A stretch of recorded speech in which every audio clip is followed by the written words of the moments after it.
উপস্থিত হযরত উলামায়ে কেরাম, মুসলমান ভাইরা, আল্লাহ তাআলার দরবারে শুকরিয়া আদায় করছি। আল্লাহ আমাদেরকে এই মাহফিলে উপস্থিত হওয়ার তৌফিক দান করেছেন, বলি আলহামদুলিল্লাহ।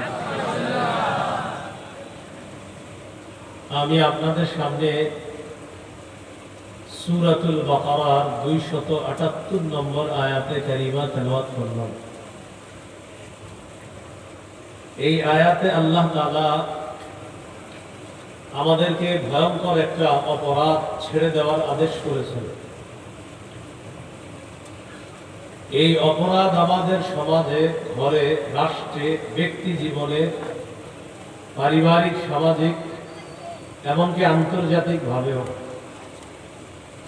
এমন একটা অবস্থা দাঁড়িয়েছে। এই অপরাধটা মানুষ এখন এই অপরাধটি এমন ভাবে করে যেন এটা কোনো অপরাধী না, এবং এই অপরাধের ব্যাপারে কিছু বললে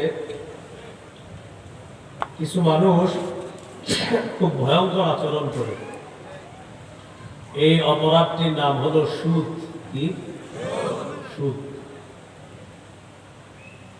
সূরা বাকারার 278 নম্বর আয়াতে আল্লাহ তাআলা হুকুম করেছেন আমরা যেন সুদ ছেড়ে দিই। সমাজের মধ্যে যারা সুদের কারবারের সাথে জড়িত তাদেরকে যদি বলা হয় সুদ খায় না, জবাব দেন কি করব?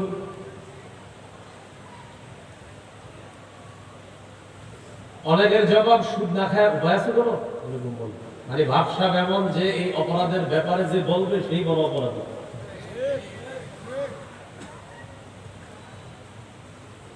সুদের আরবি কোরআন হাদিসে হলো রিবা। রিবার আবিধানিক অর্থ হলো আজ-জিয়াদা, অতিরিক্ত। পবিত্র কোরআনে রিবা দ্বারা উদ্দেশ্য হলো কুল্লু জিয়াদাতিন লা ইউকাবিলুহা ইওয়াজ, প্রত্যেক ওই অতিরিক্ত অংশ যা কোনো বিনিময় ছাড়া খামাখা অর্জন করা হয়।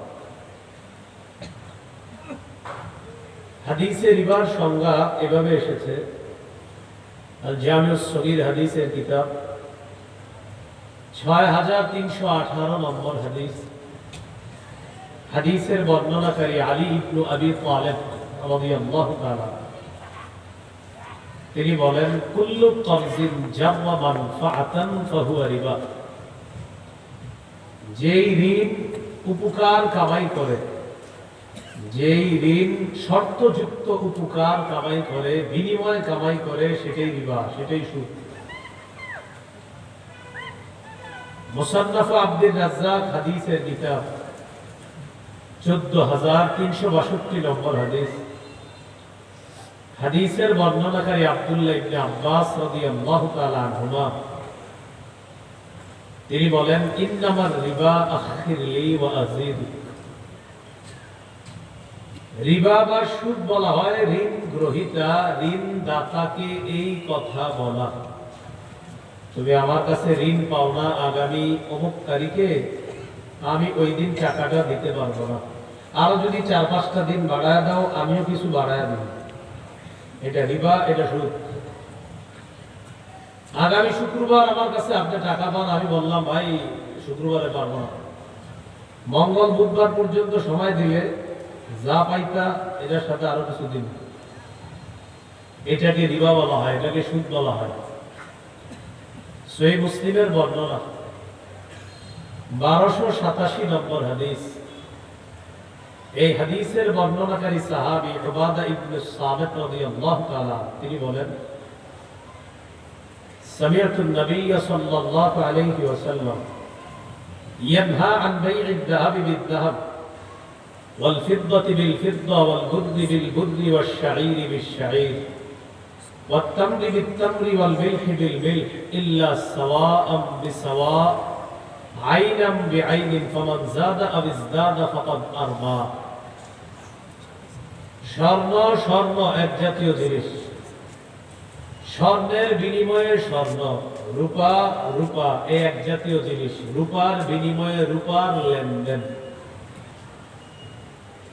গমের বিনিময়ে গমের লেনদেন, জবের বিনিময়ে জবের লেনদেন। খেজুরের বিনিময়ে খেজুরের লেনদেন, লবণের বিনিময়ে লবণের লেনদেন নবী করতে নিষেধ করেছেন, তবে সমান সমান হলে অনুমতি দিয়েছেন। স্বর্ণের লেনদেন স্বর্ণ দিয়ে করলে সমান সমান হলে জায়েজ, কম বেশি হলে সুদ। হাদিসের শেষে নবী বলেন, ফামান যাদা আও ইজদাদা ফাকাদ আরবা, কেউ যদি বাড়িয়ে দেয় অথবা বাড়িয়ে নেয় সে সুদি কারবার করলো। আল্লাহ হেফাজত করে। ওয়াজ বুঝে থাকলে বলেন, স্বর্ণ স্বর্ণ দুইটা এক জাতীয় জিনিস, সমান সমান লেনদেন হলে কি আছে জায়েজ, কম বেশি হলে সুদ হবে। সহিহ বুখারীর বর্ণনা 2175 নম্বর হাদিস। এই হাদিসের মধ্যে রাসূল সাল্লাল্লাহু আলাইহি সাল্লাম বলেন, লা তাবিউয যাহাবা বিয-যাহাবি ইল্লা সাওয়াআম বিসাওয়া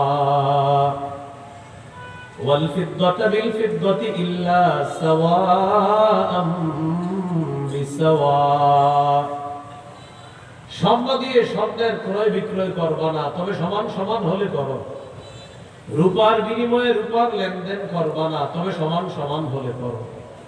ওয়াবিউয যাহাবা বিল ফিদ্দাতি ওয়াল ফিদ্দাতা বিয-যাহাবি কাইফা শি'তুম, স্বর্ণের বিনিময়ে রূপা, রূপার বিনিময়ে স্বর্ণ, যেভাবে মন চায় লেনদেন করো। কারণ স্বর্ণের বিনিময়ে রূপা দুইটা কি এক জাতীয় না আলাদা? যেভাবে মন চায় লেনদেন করা যাবে। রূপার বিনিময়ে স্বর্ণ এক জাতীয় না আলাদা? এই আলাদা, এটার মধ্যে যেভাবে মন চায় কম বেশি লেনদেন করলে কোনো সমস্যা নেই। তাহলে ওলামা হযরত ছাড়া সাধারণ জনগণটা ওয়াজটা বুঝা বেশি জরুরি। ওনারা তো পরে পড়ায়। আপনারা বলেন স্বর্ণ স্বর্ণ এক জাতীয় জিনিস, সমান সমান হলে, কম বেশি হলে? স্বর্ণ আর রূপা এক জাতীয় না আলাদা? কম বেশি কেন আলাদা? তাহলে যদি এটা এক জাতীয় জিনিস কম বেশি হলে সুদ হয়, 20 টাকা দিলাম 21 টাকা শর্ত করলাম, সুদ কত? কেউ যদি বুদ্ধি করে 21টা 1 টাকার কয়েন দেয়, 20 টাকার নোট নিলেন, নোট নেওয়ার পর 21টা কয়েন দিলেন বুদ্ধি করে, যে হুজুর আমি তো 20 টাকা আপনার কাছ থেকে নোট নিছি, আমি বুদ্ধি করে আপনার 22 টাকা কয়েন দিয়ে দিলাম আর কি, যাতে কেউ আপনার সুদি বলতে না পারে। কি দিলেন? কয়েন। নিলেন কি? টাকা। কয়েনের মধ্যেও লেখা আছে 1 টাকা। কি লেখা আছে? অতএব এই জাতীয় ভাউতাবাজি, ধোঁকাবাজির কোনো সুযোগ নাই। 20 টাকা নোটের বিনিময়ে 21 টাকা পয়সা হলেও 1 টাকা সুদ হবে। আল্লাহ সুদি লেনদেন থেকে আমাদেরকে হেফাজত করে। সুদের আলোচনাটা আমি এখনো শুরু করি নাই, এটা ভূমিকা চলতেছে, আরো কিছুক্ষণ ভূমিকা চলবে, এরপর মূল আলোচনাটা আমি করবো ইনশাআল্লাহ। প্রথমে আপনাদের প্রতি আমার একটা আবদার, এই জায়গায় যারা আছেন কেউ যদি সুদি লেনদেন করে থাকেন, আপনি আমার পুরো বয়ানটা মন দিয়ে শুনেন, এটা আপনার প্রতি আমার একটা আবদার। আপনি এই নিয়তে উঠে যাবেন না যে হ্যাঁ কি আর বয়ান বুঝে পায়নি, এটাই করতে হবে। আমি বলি কি, আপনি পুরা বয়ানটা শুনেন, পুরা বয়ান শোনার পর আশা করি আল্লাহ তাআলা আপনার মনে কোনো পরিবর্তন এনেও দিতে পারেন। এজন্য আপনি রাগ করে উঠেন না, এটা প্রথম কথা। কেউ যদি জানেন যে আপনার পরিচিত কেউ সুদি কারবারে আছে, এখানে যদি কেউ জানেন, আপনি তার দিকে পুরা বয়ানের সময় তাকাবেন না। কেন তাকাবেন না? ওই ভাই লজ্জা পাবে, এই জন্য আপনি তাকাবেন না। তাহলে প্রথম কথা, এই অপরাধে যারা আছেন বয়ানটা শুনেন। যারা চিনেন কাউকে, তিনি তার দিকে বয়ানের সময় তাকাবেন না। আর যারা সুদি কারবারের সাথে জড়িয়ে নাই আমরা, আল্লাহ তাআলা আপনাদেরকে যেন কোনোদিনও এটার কল্পনা থেকেও আল্লাহ হেফাজত করুন। সহিহ মুসলিমের বর্ণনা 2840 নম্বর হাদিস, মাদ্রাসা পাঠ্যপুস্তক অনুসারে 1218 নম্বর হাদিস। মাদ্রাসা পাঠ্যপুস্তক অনুসারে মোট হাদিস সংখ্যা হবে 3033টা। আর 2840 নম্বর হাদিস, এটা হলো আপনাদের পকেটের উস্তাদ অনুযায়ী। এই অনুযায়ী হাদিস সংখ্যা হবে 7453টা। এই হাদিসের মধ্যে আছে, قال رسول الله صلى الله عليه وسلم ألا كل شيء من أمر الجاهلية تحت قدمي موضوع। রাসূলুল্লাহ সাল্লাল্লাহু আলাইহি সাল্লাম বলেন, জাহিলি যুগের যত কুপ্রথা আছে সব আমার দুই পায়ের নিচে, মাউদুউন, সব বাতিল। ওয়ারিবাল জাহিলিয়াতি মাউদুউন, জাহিলি যুগের সুদ প্রথা এটাও বাতিল। তাহলে বলেন তো সুদ প্রথা এটা কোন যুগের প্রথা? জাহিলি। বলেন সুদ প্রথা কোন যুগের প্রথা? জাহিলি যুগের প্রথা। কার দুই পায়ের নিচে? নবীর দুই পায়ের নিচে। আল্লাহ আমাদেরকে এই জাহিলি যুগের কুপ্রথা থেকে সমাজ, ব্যক্তি সকলকে আল্লাহ হেফাজত করে। সূরা বাকারার 276 নম্বর আয়াতে আল্লাহ বলেন, ইয়ামহাকুল্লাহুর রিবা ওয়া ইউরবিস সাদাকাত।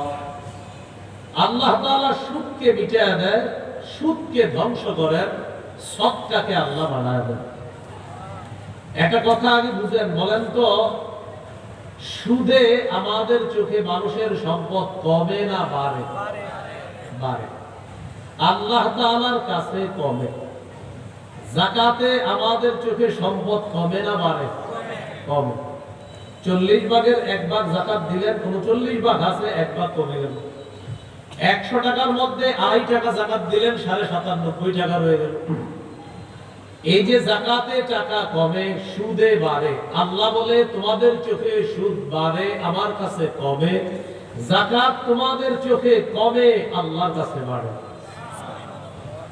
সূরা রুমের 39 নম্বর আয়াতে আল্লাহ বলেন, ওয়ামা আতাইতুম মির রিবাল লিয়ারবুয়া ফি আমওয়ালিন নাস ফালা ইয়ারবু ইনদাল্লাহ। মানুষের সম্পদ বৃদ্ধি হওয়ার জন্য যে সুদ তোমরা মানুষকে দাও, ফালা ইয়ারবু ইনদাল্লাহ, এটা আল্লাহর কাছে বাড়ে না। ওয়ামা আতাইতুম মিন যাকাতিন তুরিদুনা ওয়াজহাল্লাহ, আল্লাহকে খুশি করার জন্য যে যাকাত তোমরা দাও, ফাউলাইকা হুমুল মুদঈফুন, আমি আল্লাহ ঘোষণা করলাম যাকাতের মাধ্যমে এই মানুষগুলা তাদের সম্পদ এবং সওয়াব বহুগুণে বৃদ্ধি করে নেয়। যাকাত দিলে টাকাও বাড়ে, সওয়াবও বাড়ে। সুদে এটা আল্লাহর কাছে বাড়ে না, এটা আরো কমে। আল্লাহর কথাই চূড়ান্ত সত্য কথা। সমাজে কিছু সুদ আছে, চক্রবৃদ্ধি সুদ। এটা দিন যত যাবে টাকা তত বাড়বে। আগামী শনিবারে টাকা দেওয়ার কথা, রবি হয়ে গেলে 10 টাকা বাড়বে, সোম হয়ে গেলে আরো 10 বাড়বে। এটা একটা। আরেকটা হলো আপনার কাছ থেকে 100 টাকা ঋণ নিবে, 10 টাকা সুদ। আবার এই 100 টাকা আরেক জায়গায় লাগাবে 20 টাকায় সুদ। সে আবার আরেক জায়গায় 100 টাকা 130 টাকায় সুদে লাগাবে, সবার লাভ হলো 10 টাকা দেবে। এটাও আল্লাহ তাআলা নিষেধ করেছেন। সূরা আলী ইমরানের 130 নম্বর আয়াতে আল্লাহ বলেন, ইয়া আইয়ুহাল্লাযীনা আমানু লা তাকুলুর রিবা আযআফাম মুযাআফা, হে ঈমানদারগণ, তোমরা বহুগুণে বৃদ্ধি করে, চক্রাকারে বৃদ্ধি করে তোমরা সুদ খেও না। সমাজে কিছু আছে আশা, হতাশা, নিরাশা, ভালোবাসা, সোনার বাংলা, ব্র্যাক ইত্যাদি, মানুষকে দ্রুত ধনী বানানোর জন্য দারিদ্র বিমোচনের নামে কিস্তিতে মানুষকে ক্ষুদ্র ঋণ দেয়। স্লোগান হলো দারিদ্র বিমোচনে এই ক্ষুদ্র ঋণ দিয়ে তাদেরকে ধনী বানাবে। আল্লাহর কসম, সুদের ওই ঋণ কিস্তি পরিশোধ করতে করতে ফকির আগের চাইতে আরো বেশি ফকির হয়, গরিব আরো বেশি গরিব হয়। ওর টিন, ওর ঘর, ওর জমি জামা সব বেচার এক সময় এমন একটা অবস্থা হয়ে যায়।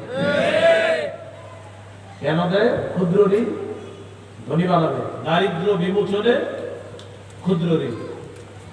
আজকে থেকে স্লোগান পাল্টান, বলেন আমার সাথে দারিদ্র বিমোচনে, বলেন যাকাত, বলেন সবাই দারিদ্র বিমোচনে যাকাত। বুঝে না? একজনে 100 জনকে ঋণ দিল, 100 জনকে 100 জনকে ঋণ দেওয়ার পর এই 100 জন এখন ক্ষুদ্র ঋণ নিছে কিস্তিতে, এবার ঋণ দিবে সুদ সহ। এই 100 জন সুদ পরিশোধ করতে করতে আগের চেয়ে আরো গরিব হয়, একজন ধনী হয়। তাহলে বলেন, দারিদ্র বিমোচনে ক্ষুদ্র ঋণ দিয়ে দারিদ্র বিমোচন হলো না দারিদ্রতা আরো বাড়লো? যাকাত যিনি যে ধনী মানুষ গরিবকে যাকাত দেয়, গরিব যাকাত পাইতে পাইতে সেও ধনী হয়ে যায়। যাকাত যিনি দেয় তিনি কি যাকাত আবার ফেরত দিবে? এজন্য আমাদের বাংলাদেশের ধনীরা 1 বছর যদি সঠিকভাবে যাকাত দেয়, 1 বছর যদি আমাদের বাংলাদেশের ধনীরা সঠিকভাবে যাকাত দেয়, সুদ বলবে যাকাত তুমি ভালো থেকো, আমি বিদায় নেই। 1 বছর যদি ধনীরা ঠিক মতো যাকাত দেয়, কিন্তু ধনী মানুষ ঠিক মতো যাকাত দেয় না। তো দারিদ্র বিমোচনে সুদ না যাকাত? বলেন আমার সাথে, সুদে। বলেন সুদে। ভিক্ষা করা লাগবে, যাকাতে ধনী হবে। সুদের শেষ পরিণতি বলেন ভিক্ষা করা। যাকাতের শুভ পরিণতি ধনী হওয়া। ধনী মানুষ যাকাত দেয়, টাকা ফেরত দেয় না, ধনী যাকাত দেয়। গরিব পরের বছর যাকাত যোগ্য সম্পদ তার হয়ে যায়, সুদখোর আরেকজনের রক্ত চুইসা তার টাকা নেয়, ওই গরিব আরো গরিব হয়। এজন্য আল্লাহর কথা চূড়ান্ত সত্য কথা। আল্লাহ তাআলা বলেছেন, সুদ তোমাদের চোখে বাড়ে, আল্লাহর কাছে কমে। যাকাত তোমাদের চোখে কমে, আল্লাহর কাছে বাড়ে। আল্লাহর কথাই চূড়ান্ত সত্য কথা। এজন্য আমাদের দেশটা মুসলিম দেশ বলে আমরা দাবি করি, কিন্তু আমাদের দেশ মুসলিম দেশ বলে দাবি করা সত্ত্বেও আমাদের এই দেশটিও সুদ ভিত্তিক রাষ্ট্র।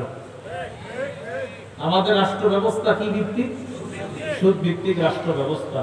যাকাত ভিত্তিক রাষ্ট্র ব্যবস্থার জন্য শরিয়া আইনের কোনো বিকল্প নাই। এজন্য এই দেশে রাষ্ট্রীয়ভাবে শরিয়া আইনের জন্য ডেইলি 2 রাকাত নামাজ পড়বেন। আল্লাহ তাআলা যেন শরিয়া আইন চালু করে দেয়। শরিয়া আইন বাস্তবায়ন করার জন্য একজন যোগ্য শাসক বসাতে হবে। যে শাসকের মৌলিক গুণ হবে 4টা। সূরা হজের 41 নম্বর আয়াতে আল্লাহ বলেছেন, 1 নম্বর গুণ হবে আকামুস সালাহ, তিনি নামাজ কায়েম করবেন। 2 নম্বর আতাউজ যাকাত, তিনি রাষ্ট্রীয়ভাবে যাকাত ব্যবস্থা ব্যাপকভাবে প্রচার প্রসার করবেন। 3 নম্বর আমারু বিল মারুফ, নেক কাজের আদেশ করবেন। 4 নম্বর অনাহু আনিল মুনকার, অসৎ কাজ থেকে নিষেধ করবেন। সুদের বিকল্প যাকাত। যাকাত ভিত্তিক রাষ্ট্র ব্যবস্থা হবে কিভাবে? শরিয়া আইন চালু করলে। শরিয়া আইন চালু হবে কিভাবে? একজন যোগ্য রাষ্ট্রনায়ক যদি পাই আমরা। একজন যোগ্য রাষ্ট্রনায়কের মৌলিক গুণ কয়টা? 4টা। নামাজ কায়েম করবে, যাকাত প্রতিষ্ঠিত করবে, নেক কাজের আদেশ করবে, অসৎ কাজের নিষেধ করবে। আর এই যোগ্য রাষ্ট্রনায়ক যদি আমরা চাই, খেলাফত ব্যবস্থার বিকল্প আর কিছু নেই। কি ব্যবস্থা? খেলাফত। প্রত্যেক মুসলমানের মনে স্বপ্ন থাকতে হবে, আবু বকর, ওমর, ফারুক, উসমান, আলী, তাদের সেই খেলাফতের আশেদার যুগ ফিরিয়ে আনা। এটা মুসলমানদের টার্গেট যদি হয়, বাংলাদেশে খুব দ্রুত আফগানিস্তানের মতো দলীয় হবে। এই জন্য মুসলিম কান্ট্রি যারা আছে তাদের এখন আইডল হতে পারে আফগানিস্তান। 3 বছর আগে তাদেরকে কেউ স্বীকৃতি দিতে চায় নাই, এখন তাদের কাছে গিয়ে নত হওয়ার জন্য চুপে চুপে তাদের কাছে নত হতে চায়। আফগানিস্তান বলে ডোনার টাইম নাই। এটা আমাদের জন্য মডেল হতে পারে। তাহলে বলেন, সুদ ভিত্তিক রাষ্ট্র ব্যবস্থার শেষ পরিণতি কি? সবাই জুড়ে বলেন বলেন আমার সাথে, তার প্রমাণ বলেন আমরাই। আমাদের প্রত্যেকের মাথা পিছু 1,07,000 টাকা ঋণ। আপনি কি ঘোড়ার ডিমের জন্য? বাংলাদেশের প্রত্যেকে এখন 1,07,000 টাকা ঋণ পরিশোধ করলে এই দেশে ঋণ পরিশোধ হবে। তবে সুদ ভিত্তিক রাষ্ট্র ব্যবস্থার পরিণতি কি হলো? ভিক্ষা। এখন এই ঋণ পরিশোধের জন্য ভিক্ষা করতে হবে। আল্লাহ আমাদেরকে হেফাজত করে। আপনার যে বাচ্চা আছে না, দুধ পান করে, এই দুধের বাচ্চার মাথায় 1,07,000 টাকা ঋণ। আপনি বুঝেন আর না বুঝেন, আল্লাহর কথাই চূড়ান্ত সত্য কথা। মুসলিম কান্ট্রিতে শরিয়া আইনের বিকল্প অন্য কিছু চিন্তা করলে আল্লাহর কসম, আল্লাহর কসম, আল্লাহর কসম, 1 কোটি বার, কয়েক হাজার কোটি বার কসম করতেছি, মুসলিম প্রধান দেশ সুদ ভিত্তিক রাষ্ট্র ব্যবস্থায় মুসলিম প্রধান দেশে কোনোদিন ধনী হবে না, বরং আরো ভিক্ষুক হবে। যাকাত ভিত্তিক রাষ্ট্র ব্যবস্থা মুসলিম দেশে যদি হয়, ওই দেশ ধনী হবে। বড় প্রমাণ 3 বছরে আফগানিস্তান প্রতিদিন আপ ডাউনে প্রায় সময় অর্থনীতিতে তাদের সিরিয়াল 1 নম্বরে হয়। এটা হলো প্রতিদিনের রিয়া, এখনো বাৎসরিক ভাবে হয় নাই। বাৎসরিক ভাবে আশা করি আমরা ইনশাআল্লাহ কয়েক বছর পরে আফগানিস্তান 1 নাম্বার হবে পুরো পৃথিবীতে। তাহলে বলেন সুদ না যাকাত? আল্লাহ আমাদেরকে বুঝার তৌফিক দান করুন। এবার আসেন আল্লাহ তাআলা ওই আয়াত নাযিল করছে কেন? সূরা বাকারার 278 নম্বর আয়াত আল্লাহ কেন নাযিল করছে? মক্কার দুটি গোত্র আছে, একটি গোত্রের নাম সাকিফ আর একটি গোত্রের নাম মাখজুমি। এই দুই গোত্র তখনও মুসলমান হয়নি।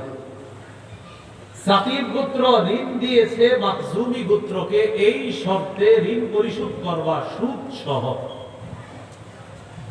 ফালাম্মা জাআল ইসলাম ওয়া দাখালু ফীহি, ইসলামের দাওয়াত আসার পর উভয় গোত্র কালিমা পড়ে মুসলমান হয়ে যায়। সাকিফ গোত্র মুসলমান, মাখজুমি গোত্র মুসলমান। তালাবাত সাকিফুন আন তা'খুযা মিনহুম, মুসলমান হওয়ার পর সাকিফ গোত্র মাখজুমি গোত্রের কাছে দাবি জানায়, তোমাদের কাছে আমরা ঋণ পাওনা আছি, বকেয়া পাওনা পরিশোধ করো সুদ সহ। বলেন তো সুদের কারবার কি মুসলমান হওয়ার পরে হয়েছে না আগে? আগে।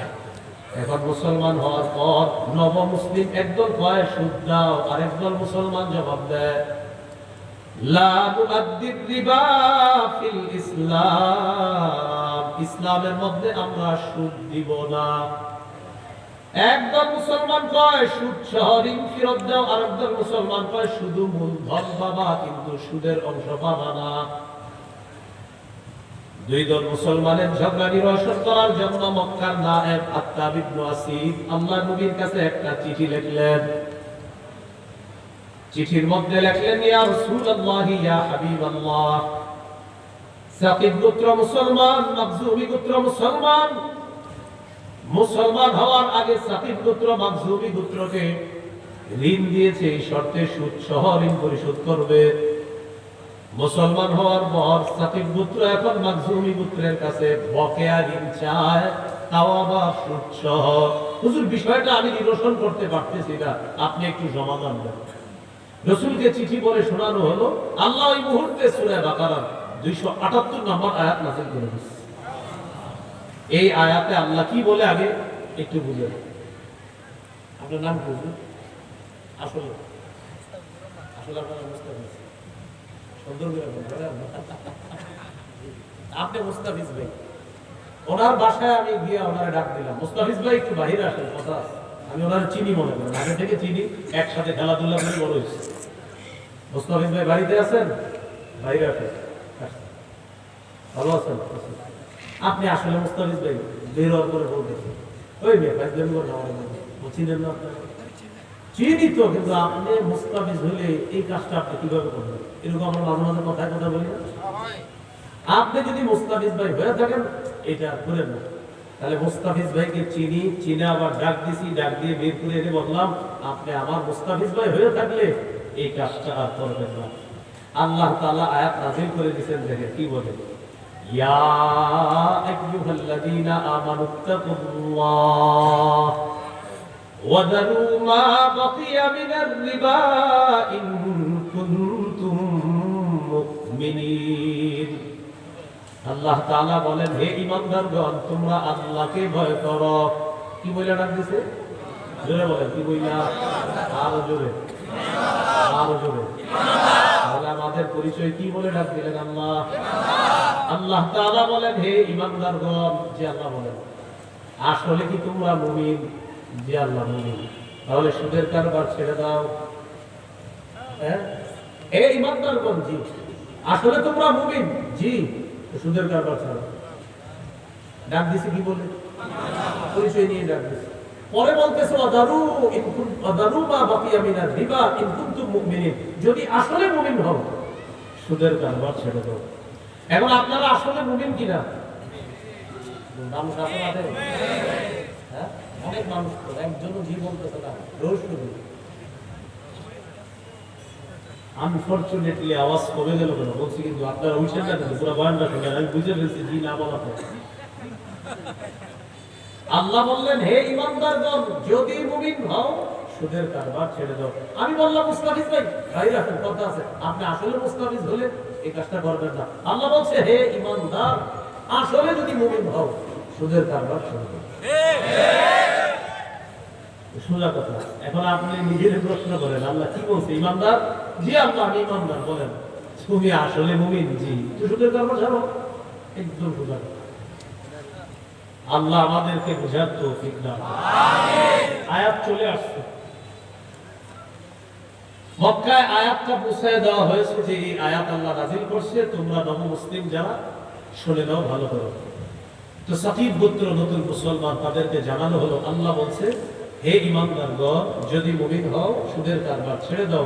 নতুন মুসলমানদের জবাবটা কত চমৎকার শুনেন। তারা বললেন নাতুবু ইলাল্লাহ ওয়া নাযারু মা বাকিয়া মিনার রিবা।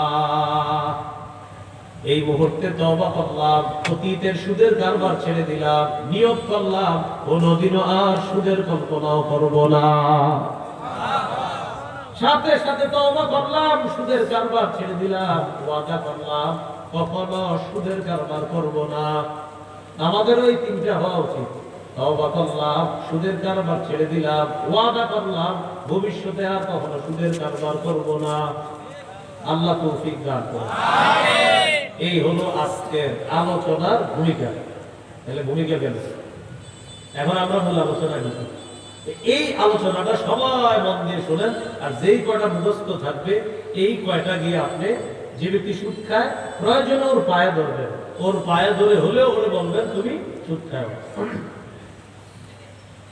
সুদের ভয়াবহতা, 1 নম্বর 16টা ভয়াবহতা বলবো।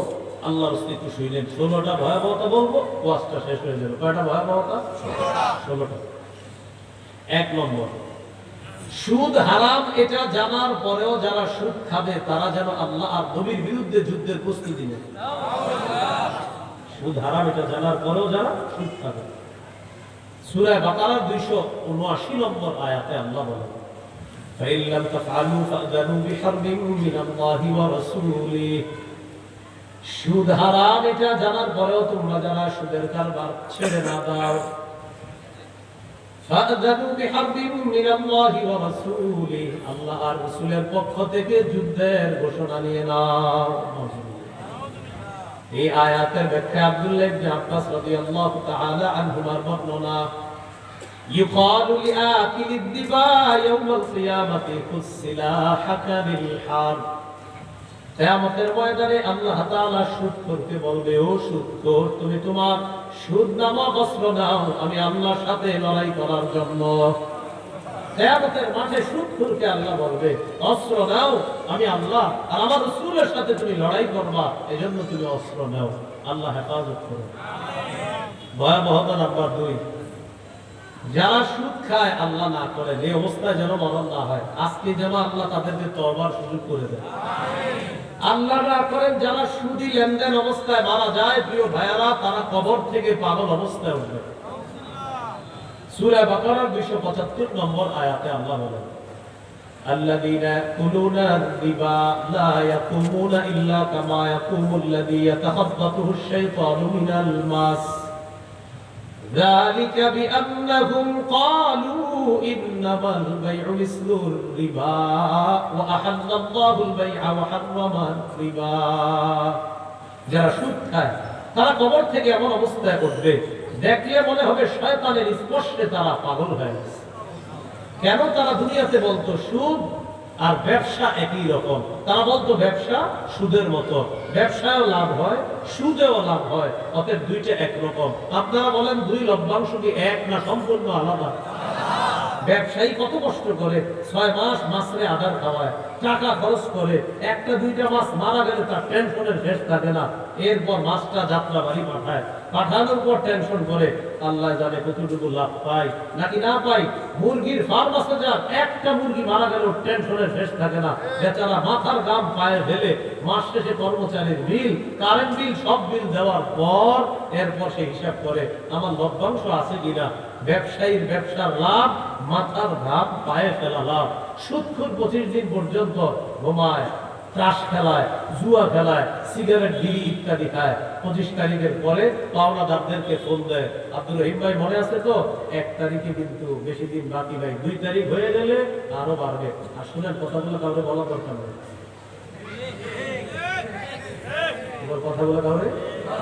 সুদ যে সুদ খায় বুঝে যে এটা খারাপ জিনিস, বলে কাউরে বলে না। আর যারা দেখবেন কিছু এলাকায় সুদ যারা দেয়, এদের কিছু কাস্টমার থাকে। কাস্টমার মানে এই মানুষগুলো থেকে সুদে টাকা নেয়, ঋণ নেয়, কি করবে? আবার বলে তাহলে বললেন আপনারা আমার দাদা 100 জন আছেন আপনারা মোটামুটি, এগুলো জিজ্ঞেস করলে বলে আমি হসপিটাল আসছি, সেটা খারাপ দেয় না। হ্যাঁ, এরকম কিছু আপনার ভাই আল্লাহ রাসূল কেউ, হ্যাঁ নাউজুবিল্লাহ। আমি তো আবার বলছি, আমি আশা করি এখানে কেউ নাই এরকম অপরাধী, কিন্তু থাকলে বয়ানটা শোনেন। 25 তারিখের পর ফোন দিয়ে বলে 1 তারিখে টাকা দেওয়ার কথা, বাড়লে টাকাও বাড়বে। তাহলে ব্যবসায়ী পুরো মাস টেনশন, 6 মাস টেনশন, 5 মাস। মুরগির ফার্ম যাদের, তাদের তো এক হিসাব। মাছের ঘের যাদের, তাদের তো আপনার বাৎসরিক বা 6 মাস 7 মাস পরে তাদের হিসাব। কত টেনশনের পর লাভ আসবে না আসবে টেনশন, মাথার গাম পায়ে ফেলা লাভ। আরেকটা হলো গরিবের রক্ত চোষা লাভ। 2 লাভ একই জীবনে। আল্লাহ আমাদেরকে হেফাজত করে। বলেন আমার সাথে, আল্লাহ ব্যবসাকে হালাল করেছে, সুদকে হারাম করেছে।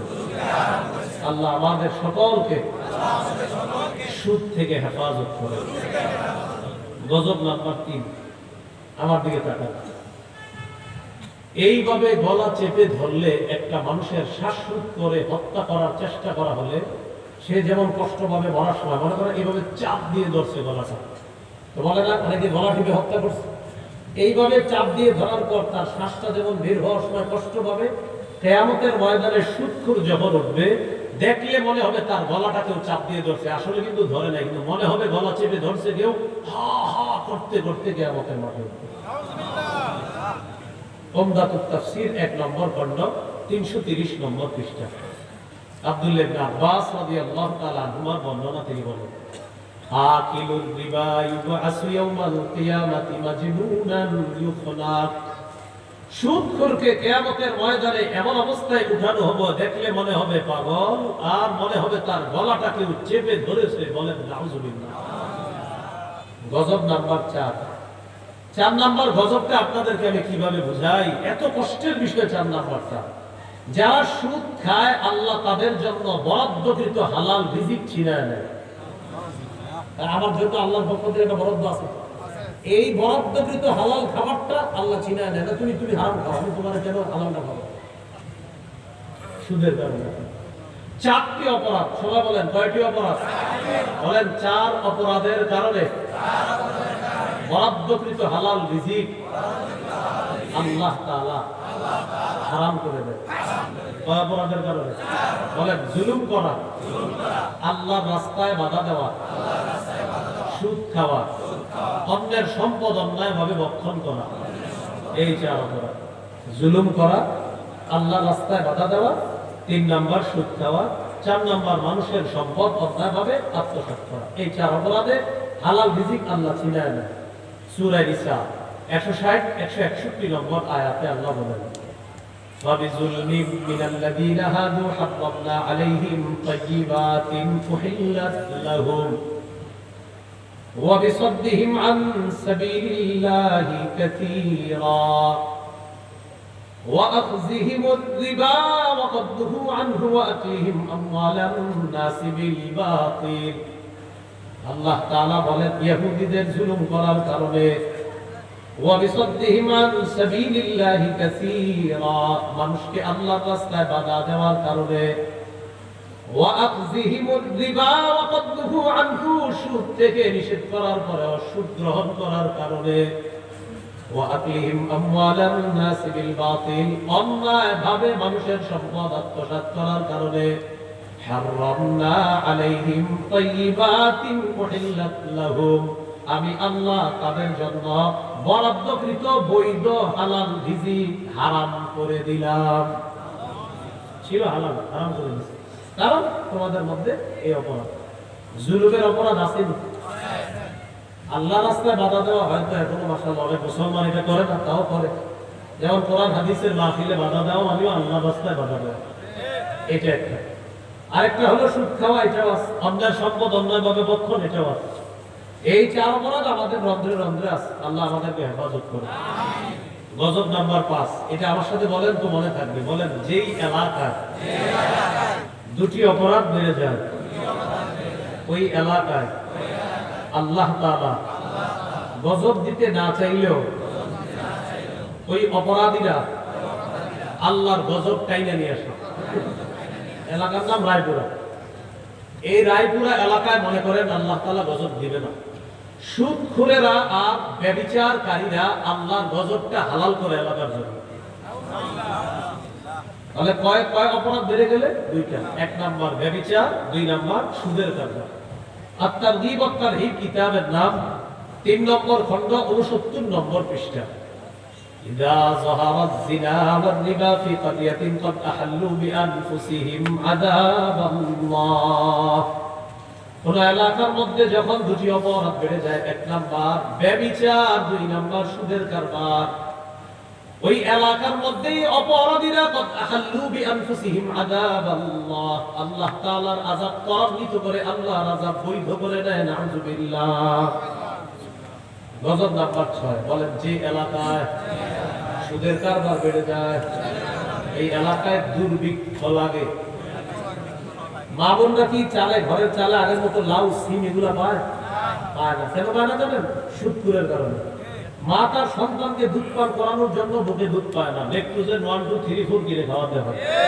কেন? সুদখোরের কারণে। প্রিয় সুদখোর, আপনি জবাব দেন, বাচ্চার কি অপরাধ আপনার কারণে ও দুধ পায় না? কেন আপনি অপরাধ করেন বলেন? মুসনাদে আহমদ 17822 নম্বর হাদিস। قال رسول الله صلى الله عليه وسلم ما من قوم يظهر فيهم الربا إلا قد أخذوا بالسنة। কোন এলাকার মধ্যে যখন সুদের কারবার বেড়ে যায় ওই এলাকার মানুষগুলোকে দুর্ভিক্ষের গজব দ্বারা পাকড়াও করা হয়। وما من قوم يظهر فيهم الرشا ورشا إلا قد أخذوا بالرعب। যে এলাকার মধ্যে ঘুষের কারবার বেড়ে যায় ওই এলাকার মানুষগুলা কাপুরুষ হয়ে যায়। ঘুষের কারবার বাড়লে কি পুরুষ হয়ে যায়? কাপুরুষ। সুদের কারবার বাড়লে দুর্ভিক্ষ লাগে, আর ঘুষের কারবার বাড়লে সুপুরুষগুলা কাপুরুষ হয়ে যায়। এজন্য দেখবেন আমাদের সমাজের অবস্থা এখন এমন, জিহাদের কথা বললে যুবকরা এবং যুবকের মা বাবা সবাই বলে ইন্না লিল্লাহ। কি বলে? ভাই, যে আপনার ছেলে জিহাদ করতে হবে, ইন্না লিল্লাহ। হুজুরকে কি বলবো? এটার কারণ কি জানেন? এটার কারণ হলো কিছু সুশীল সমাজের মধ্যে ভদ্র সাইজা তারা শুধু আপনাদেরকে নবীজির জীবনের 10 বছরের জীবনী শোনায়, মদিনার 10 বছরের জীবনী শোনায়, বলে দেখছো নবীজি জিহাদ করছে, যুদ্ধ করছে, তরবারি নিয়ে বের হইছে। এরা টেলিভিশনে বৈশাও নিজেদেরকে বুঝায় আমরা অনেক জ্ঞানী, আমরা বুদ্ধিমান। এটার নাম হলো বুদ্ধিজীবী। তারা নিজেদেরকে দাবি করে। মনে রাখবেন, বুদ্ধিজীবী হওয়ার জন্য শিক্ষিত হওয়া শর্ত না। বুদ্ধিজীবী হওয়ার জন্য শিক্ষিত হওয়া শর্ত না। কেন? যে বুদ্ধি বিক্রি করে খায় তাকে বলে বুদ্ধিজীবী। তো অনেক অশিক্ষিত মানুষেরও তো বুদ্ধি আছে। এজন্য বুদ্ধিজীবী হওয়ার জন্য শিক্ষিত হওয়া জরুরি না। কিন্তু অনেকে সুশীলরা মনে করে আমরাই একমাত্র বুদ্ধিজীবী, এরকম মনে করে। তো তারা কি বলে, নবী 10 বছর জিহাদ করছে, দেখছেন কিভাবে জিহাদ করছে। এদেরকে বলবেন, প্রিয় সুশীল, আগের 13 বছরটা একটু বলেন। কয় বছর? কারণ আগের 13 বছর যখন বলবে তখন ওই সুশীলদের বন্ধু আবু জাহেলের কথা এসে যাবে। কারণ আগের 13 বছর এই জাতীয় সুশীলদের বন্ধু আবু জাহেল, উতবা সাহেবারা মুসলমানদের উপর 13 বছর আক্রমণ করেছে। এরপর আল্লাহ তাআলা মুসলমানদেরকে জিহাদের বিধান দিয়েছে। বলেন, আগে কি জিহাদের বিধান দিয়েছে না আগে সন্ত্রাসী হয়েছে 13 বছর? 6 বছর। 13 বছর। এরপর আল্লাহ সূরা হজের 39-40 নম্বর আয়াত দিয়েছেন, কুদিনা লিল্লাযীনা ইউকাতালুনা বিআন্নাহুম যুলিমু। যারা মার খাচ্ছে তাদেরকে এখন জিহাদের অনুমতি দেওয়া হলো। বলেন, জিহাদের অনুমতিটা 13 বছর মার খাওয়ার পরে হয়েছে। তাহলে 13 বছর সন্ত্রাসগিরি করলো কারা? কাফেররা। বলেন, 13 বছর সন্ত্রাসী কারা করলো? কাফেররা। এবার আমার সাথে বলেন, কাফেরদের এই সন্ত্রাসী দূর করার জন্য পবিত্র বিধান, জিহাদের বিধান দেওয়া হয়েছে। সুশীলরা শুধু 10 বছর বলে, আগের কয় বছর বাদ দেয়? 13 বছর। কেন বাদ দেয়? তার বন্ধুদের ছবি এসে বলবে এই জন্য বাদ দেয়। আল্লাহ আমাদেরকে হেফাজত করে। প্রত্যেকে দিয়ে গেছি, মনে আছে না? ইদানিং আমাদের ছেলেগুলা কাপুরুষ হয়ে যাচ্ছে, যেন ঘুষের কারবার বেড়ে গেছে। আল্লাহ হেফাজত করে। গজব নাম্বার 7, আল্লাহ না করেন, আল্লাহ না করেন। সুদী লেনদেন অবস্থায় কেউ যদি মারা যায়, কিয়ামত পর্যন্ত তার পেটে সাপ থাকবে, এই সাপ বাহির থেকে দেখা যাবে। কিয়ামতের ময়দানের বিচার তো বাকি আছে। ইবনে মাজাহ 2273 নম্বর হাদিসের বর্ণনা। عن أبي هريرة رضي الله تعالى عنه قال قال رسول الله صلى الله عليه وسلم أتيت ليلة أسري بي على قوم بطونهم كالبيوت فيها الحيات। নবীজি বলেন, মেরাজের রাতে আমি উপরে গেলাম, একদল মানুষের পাশ দিয়ে গেলাম। এই মানুষগুলার দিকে তাকায় দেখি তাদের পেটগুলা বড় বাড়ির মতো। পেট কিসের মতো? ফিহা আল হাইয়াত, পেটের মধ্যে সাপ। তুরা মিন খারিজি বুতুনিহিম, পেটের বাহির থেকে সাপ দেখা যায়। আমি প্রশ্ন করলাম, মান হাউলাই ইয়া জিবরিল, জিবরিল এরা কারা? জিবরিল আমিন জবাব দেয়, হাউলাই আকালাতুর রিবা ইয়া রাসূলুল্লাহ। হুজুর, এরা হলো সুদখোর। কিয়ামত পর্যন্ত তাদের পেটে বিশাল বড় বড় এই সাপ থাকবে। কিয়ামত পর্যন্ত এই শাস্তির মধ্যে তারা থাকবে। আল্লাহ হেফাজত করুন। গজব নাম্বার 8, মা আছে তাদের কাছে। মা, আল্লাহ হায়াতে তৈয়বা দান করুন। বাবা আছে যাদের, তাদেরকে আল্লাহ হায়াতে তৈয়বা দান করুন। সুদ খাওয়া, আপন মাকে বিয়ে করা। সুদ খাওয়া, আপন মাকে বিয়ে করা মানে তার সাথে ব্যভিচার করা। এইটা কিভাবে বললে আপনি ছাড়বেন? বলেন, এই অপরাধ কিভাবে ছাড়বেন? এখানে মা বোনরা ওয়াজ শুনতেছে, ঠিক না? মা বোনরা আপনার সন্তানকে আপনি সুদ খাইতে দিয়েন না। ইবনে মাজাহ 2274, 2275 এই দুই হাদিসে আছে। আর রিবা সাবউনা হুবা আইসারুহা আইয়ানকিহার রাজুলু মা। সুদের গুনাহের 70টি শাখা, এর মধ্যে সবচেয়ে নিম্ন শাখা হলো কোন ব্যক্তি তার আপন মাকে বিয়ে করা, তার সাথে জিনা করা, ব্যভিচার করা। এবার আমি আপনাদেরকে একটা কথা বলি, পারিবারিক ভাবে যদি সাপোর্ট থাকে, পারিবারিক, যেমন মা তার সন্তানকে বলবে তুই সুদ খাবি না, স্ত্রী তার স্বামীকে বলবে আপনি সুদ খাবেন না, ছেলে মেয়ে তার বাবাকে বলবে আপনি সুদ খাবেন না। আমি আশাবাদী পরিবার যখন একটা ইনকাম সোর্স যে মানুষটা আছে পরিবারের, তাকে যখন বলবে আপনি সুদ খাবেন না, তিনি রাতের বেলা বালিশে মাথা লাগায় চিন্তা করবে আমার পরিবার চায় আমি যেন সুদ না খাই, যাদের জন্য সুদ খাই তারাই চায় আমি যেন সুদ না খাই। আমরা আশাবাদী এই লোকটা পারিবারিক সাপোর্ট পেলে অচিরেই সুদ থেকে ফিরে আসবে। এই জন্য পরিবারের সবাই তাকে সাপোর্ট করতে হবে। গজব নাম্বার 9, সুদ খাইলে দুনিয়াও ধ্বংস, আখিরাত ধ্বংস। সহিহ বুখারীর বর্ণনা 2766 নম্বর হাদিস। قال رسول الله صلى الله عليه وسلم اجتنبوا السبع الموبقات।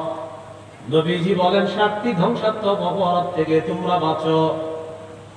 এমন 7টি অপরাধ, যে অপরাধ তোমাদেরকে ধ্বংস করে ছাড়বে। ক্বালু ওয়া মা হুন্না ইয়া রাসূলুল্লাহ।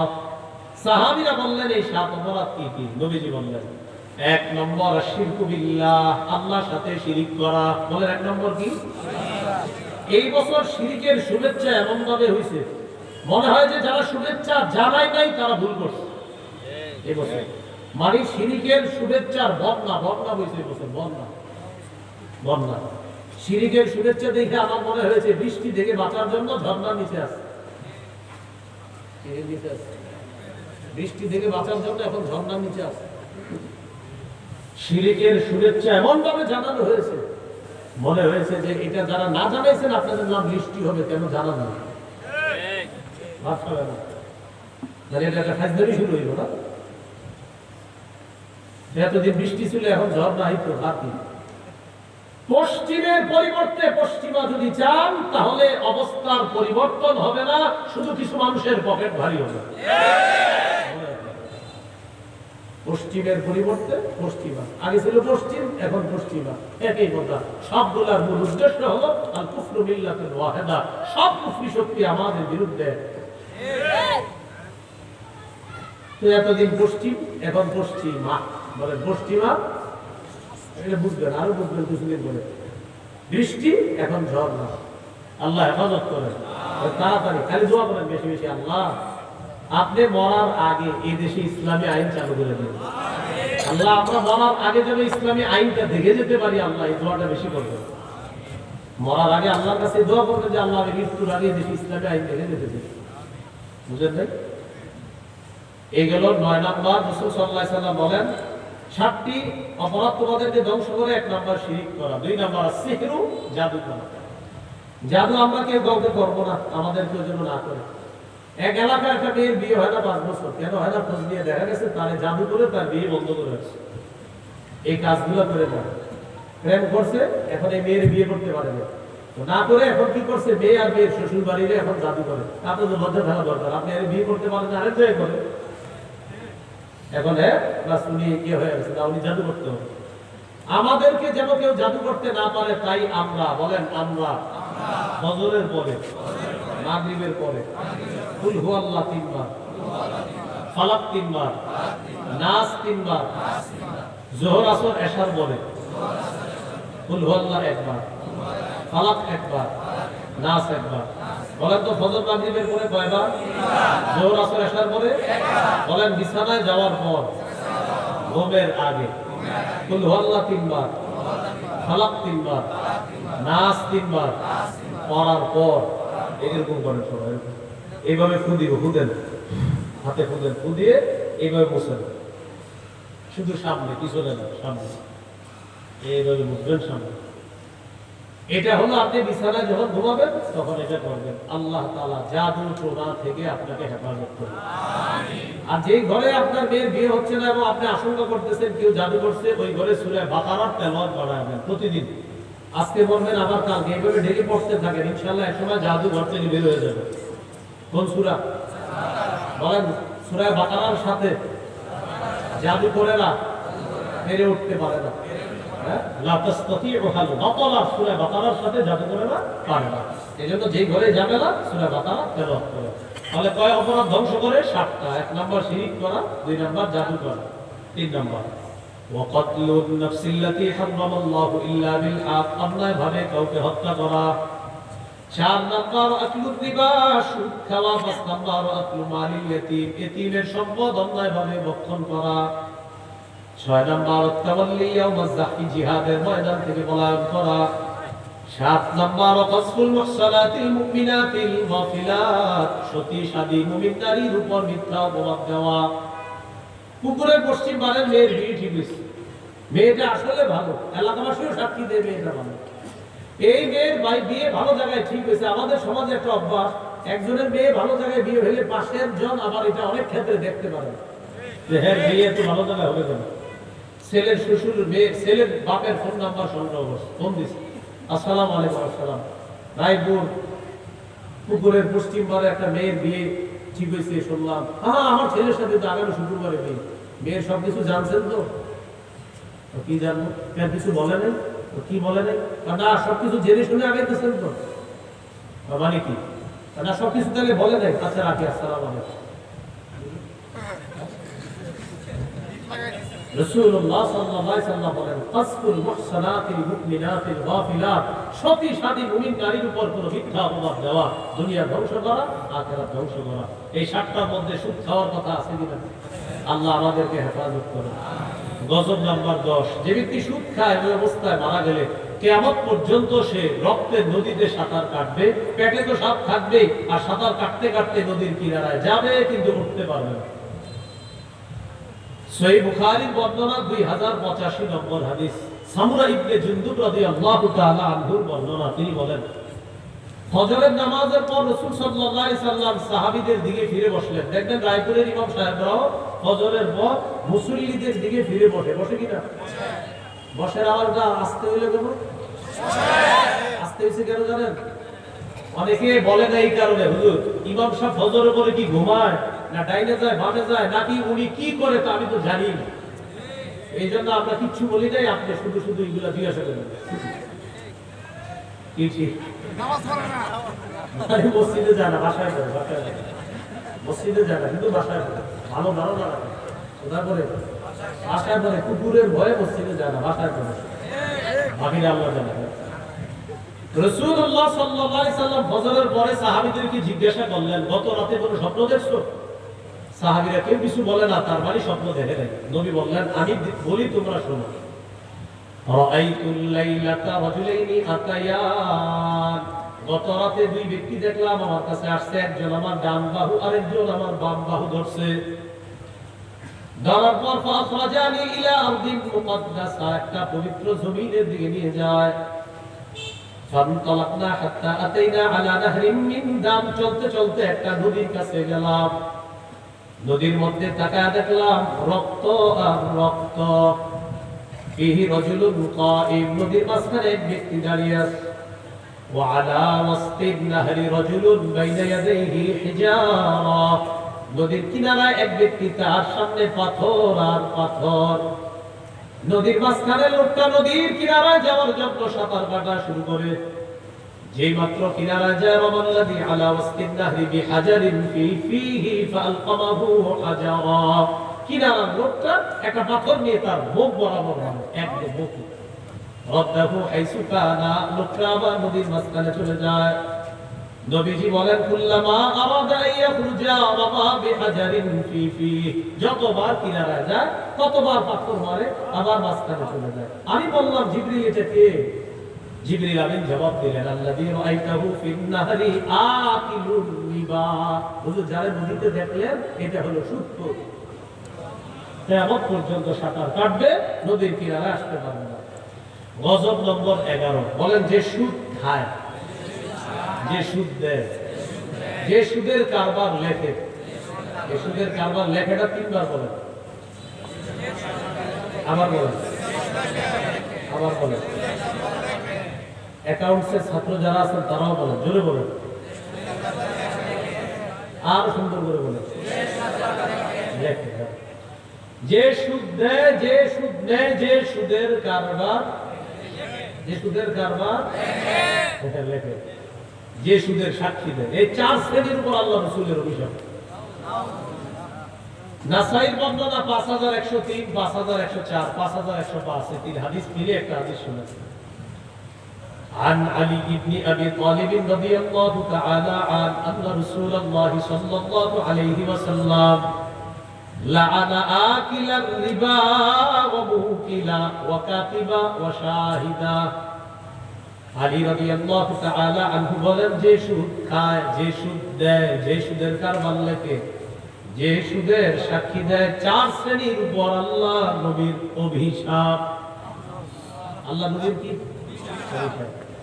গজব নাম্বার 12, বলেন জেনে শুনে সামান্য সুদ খাওয়া, 36 বার জিনা করার চেয়ে বড় অপরাধ করা।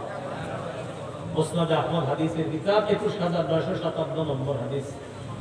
রাসূলুল্লাহ সাল্লাল্লাহু আলাইহি সাল্লাম বলেন, দিরহাম রিবান ইয়াকুলহু রাজুল ওয়া হুয়া ইয়ালামু আশাদ্দু মিন 36 জিনা, জেনে শুনে 1 দিরহাম পরিমাণ সুদ খাওয়া 36 বার জিনা করার চেয়ে বড় অপরাধ করা। গজব নাম্বার 13, আল্লাহ না করেন কেউ যদি সুদী লেনদেন অবস্থায় মারা যায়, আল্লাহ নিজের উপর ওয়াজিব করে নেয় যে আমি তোরে জান্নাত দিব না। এই জন্য বারবার বলছি, এটা থেকে ফিরে আসেন। বাবারা, ভাইয়েরা, চাচারা, সমবয়স্করা, এই অপরাধ করেন না। এই অপরাধ এখন অপরাধ ভাবতেছে না মানুষ। মুস্তাদরাকে হাকিম কিতাবের নাম 2260 নম্বর হাদিস। আব্দুল্লাহ ইবনে ওমর রাদিয়াল্লাহু তাআলা আনহুমার বর্ণনা, তিনি বলেন, আরবাউন হাক্কুন আলা আল্লাহ আল্লা ইউদখিলাহুমুল জান্নাহ ওয়া লা ইউযীকাহুম নাঈমাহা, 4 শ্রেণীকে জান্নাত না দেওয়া আল্লাহর হক। মুদমিনুল খাম, মদ পানকারী। 2 নম্বর আকিলুর রিবা, যে ব্যক্তি সুদ খায়। 3 নম্বর আকিলু মালিল ইয়াতীম, যে ব্যক্তি এতিমের সম্পদ ভক্ষণ করে। 4 নম্বর আল আকুলি ওয়ালিদাই, পিতা মাতার নাফরমান সন্তান। এজন্য সাবধান, আপনি নাফরমান অবস্থায় যেন আপনার বাবা মা মারা না যায়, সাবধান। যারা জীবিত আছে এদের কাছে নাফরমানি করবেন না, নাফরমান অবস্থায় এইভাবে যেন আপনারা না যায়।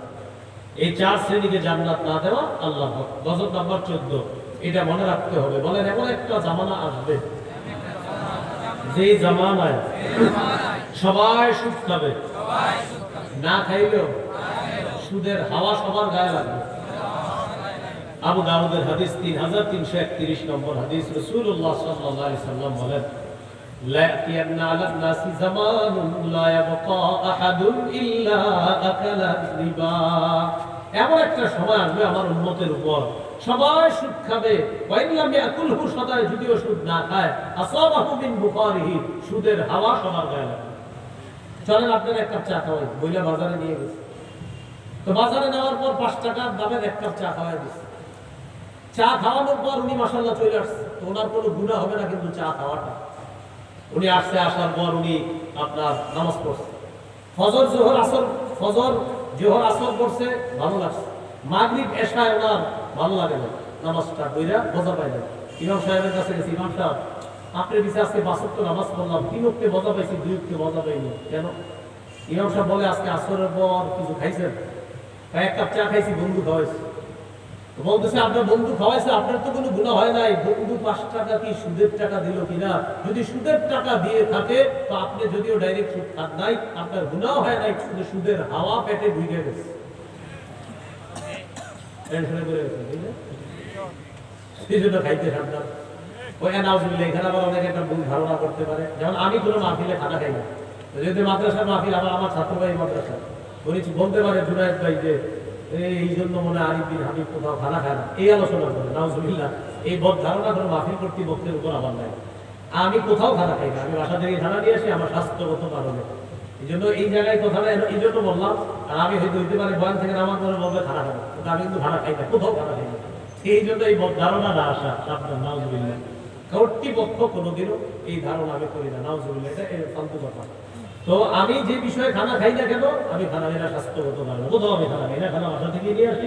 আসতে আসতে আপনাদের রায়পুর রেল স্টেশনে আসার ঠিক 2 কিলো আগে আমার খানা শেষ হয়ে যাচ্ছে, আমি গাড়িতে বসে বসে আসতে খাইছি। তো যে বিষয়টা হলো 14 নম্বর গজব, সুদ না খাইলেও সুদের হাওয়া সবার গায়ে লাগবে। তাহলে দেখছেন কিভাবে লেগে গেছে। আল্লাহ তাআলা বলেছেন, কুলু মিনাত তাইয়্যিবাত, আগে হালাল খাও, ওয়ামালু সলিহা, এরপর নেক কাজ করো। নেক কাজের পূর্ব শর্ত হালাল খাওয়া। এজন্য আপনার যখন খাদ্য হালাল না হবে, আর কেউ যদি আপনারে কৌশলে ভিতরে ঢুকায় দেয় উল্টা পাল্টা, বিপদে পড়ে যাবে। গজব নাম্বার 15, আত-তারগীব ওয়াত তারহীব কিতাবের নাম 3 নম্বর খণ্ড 70 নম্বর পৃষ্ঠা। রাসূলুল্লাহ সাল্লাল্লাহু আলাইহি সাল্লাম বলেন, বাইনা ইয়াদাই সাআতি ইয়াযহারু যিনা ওয়ার রিবা ওয়াল খাম।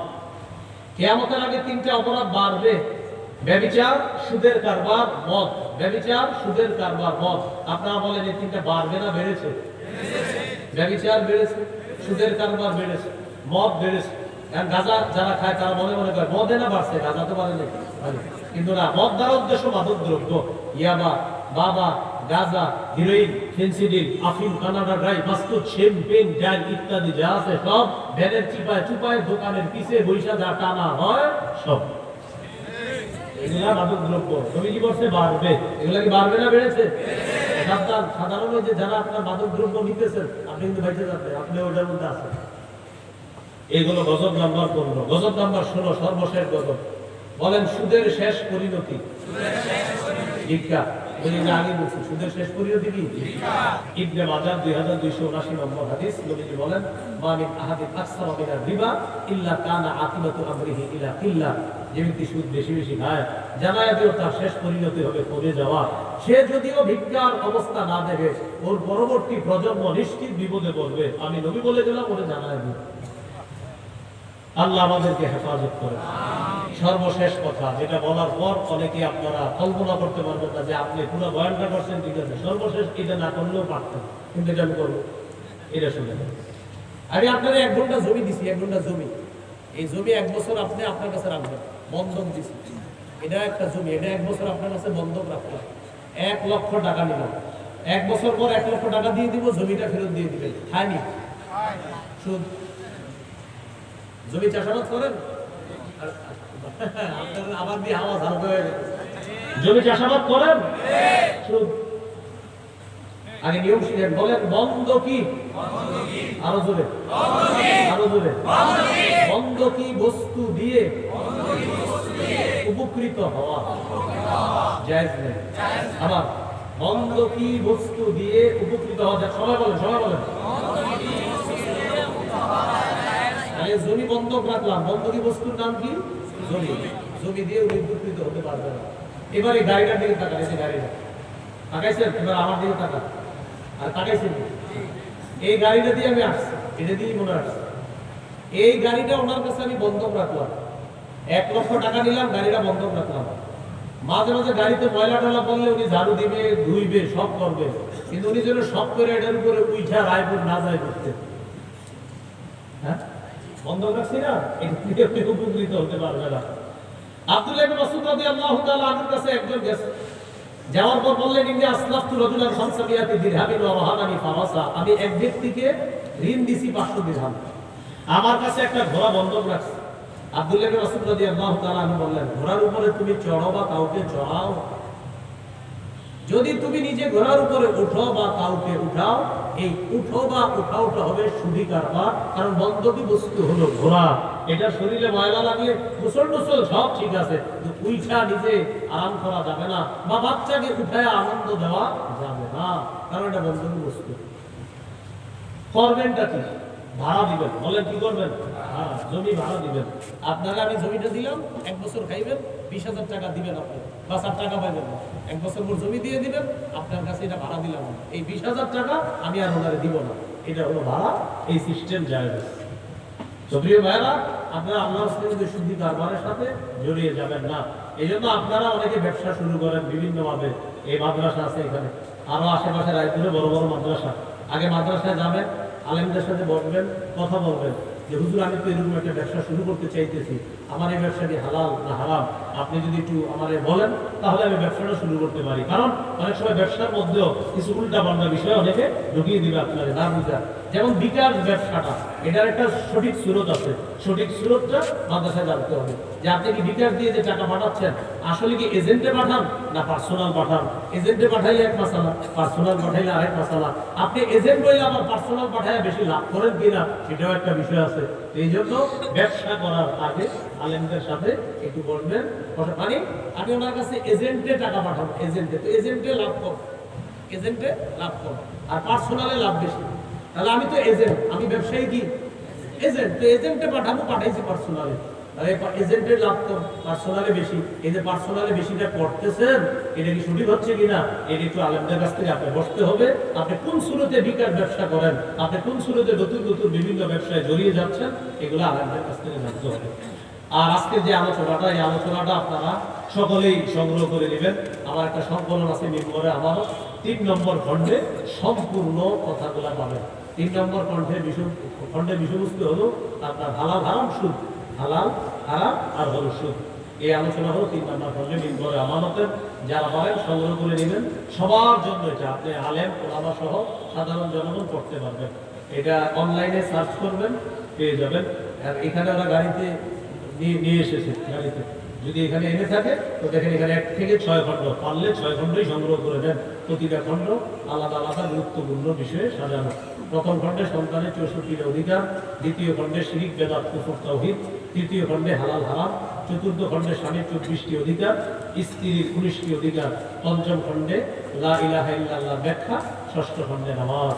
আল্লাহ তাআলা আমাদের সকলকে যে কথাগুলো আজকে শুনলাম বললাম, যতটুকু মনে আছে এতটুকু আরো 10 জনকে জানিয়ে দেওয়ার চেষ্টা করবেন। আল্লাহ তৌফিক দান করুন। ওয়া আখিরু দাওয়ানা আলহামদুলিল্লাহি রাব্বিল আলামিন।